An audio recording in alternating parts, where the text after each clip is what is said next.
Hey there guys, my name is Marcus, and in this video I'll show step-by-step process how we can easily add friends in Battlefield 2042. So what you want to do is, when you're going to click on a social, you would find recent players here that you played with. But to add friends, you need to add them in Origin.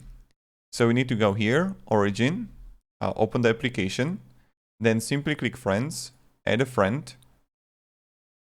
And now let's say we can go Marcus, search, and let's say view profile, and send friend request. And here, when you're gonna add a friend request and they are going to like add you, then you can like restart the game and you would find your friends right here in the social.